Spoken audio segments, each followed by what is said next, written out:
All right, guys, so I'm going to be going over a local SEO strategy or a Google business profile strategy in order to increase your local rankings, both organic as well as on the maps, right? So we like to target both at the same time. And that's why whenever you're structuring your website, you need to do it the right way so that you don't have to go back later on and fix a lot of different issues related to the website. You can get it down from the get go, right? So this is kind of a high level overview. Basically, I'll go ahead and start off with the website structure, and I'll just quickly show you guys some of the movement by doing these things right here. Give me 1 second here. Let me see if I can pull it up. All right, so this is some of the movement that we've seen here. Applying this exact strategy, we got some really great movement, a lot faster than I initially expected, actually, for a lot of our main keywords. So going back to the strategy here, so we start off with the main website, right? And then you're going to have your top level pages, your about, your services, FAQ, service areas, contact. We always like to do at least 5 service pages or keyword pages, right? So whatever industry you're in, 5 different services, 5 individual service pages, build those out, at least 500 words of content, depending on the local competition. And then we would go into the service areas. If you are a company that actually goes out and services a customer, then you also want to make sure that you're getting this type of visibility on the organic search level, because people will be looking for it. So it is important that you also build those out if you do go out and service somebody. This can vary depending on how aggressive you want to go, right? But you at least want to have a couple whenever you're building out your initial website. And then depending on how aggressive you want to be, you can build 5, 10 of those right off the back, right? And I'm going to show you why that's important here. So like, let's say you're looking for, or someone is searching for a fence installation in, Plano. We'll do Plano for this example. If I scroll down here, of course, we have the map pack right here. But right underneath that, we have companies who are targeting this particular keyword using location pages. For example, this one right here, if we open that up, and then this one right here also looks like a location page. We can see they're targeting right here, where they're targeting this particular city.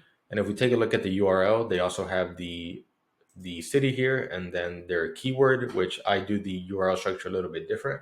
But you can see this page is all optimized for this particular city.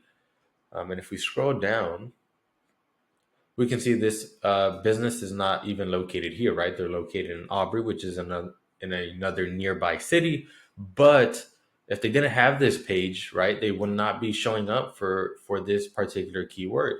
And if they service this area, then why would you not want to show up? Here's another example of that, right? This page right here. And these are really outdated websites, but they're still ranking on the first page, right? So I'm pretty sure these guys are still getting leads from having these pages ranked so highly, right? So that's why having those pages are so important. So going back, so that's going to kind of be the foundation to your on-page SEO. Of course, you want to do all the typical on-page stuff you would do. And I have other on-page SEO tutorials that you can go check out. Make sure you're doing all the proper on-site optimizations. Quick things to notice for the URL structure. For these service pages right here, I do it this way.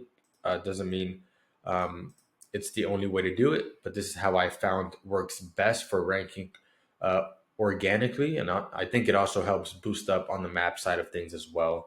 Is I actually include, let's say they are our main service pages. I will also include the city and the state abbreviation within the URL structure, right? So it'll be the website domain / service or the keyword, and then the city, and then the state abbreviation, right? So that's how I go about these. I found it helps them rank much better on the organic side. The URL structure is a very powerful on-site signal that Google looks at. So I think it's critical to have that in the URL structure, right? And I think it also helps categorize, especially if you're targeting several counties at the same time. It just helps separate things a lot easier than if you have like county slash state slash service, right?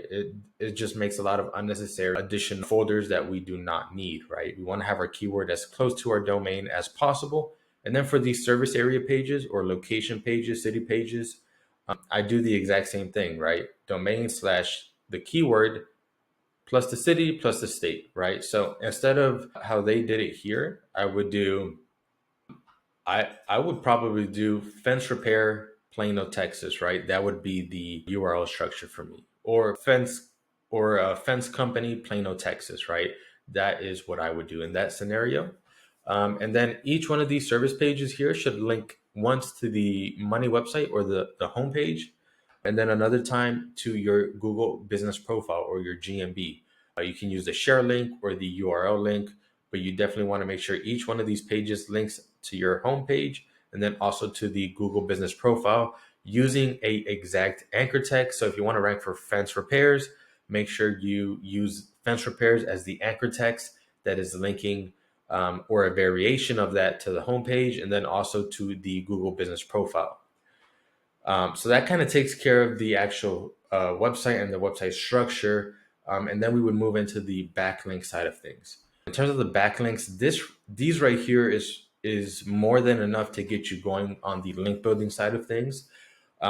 Just to quickly go through them: social media profiles, essential business citations. I say essential because there are a lot of business citations out there, and some of them have become very spammy. So there are I would say anywhere from 50 essential citations that are the most important ones to have.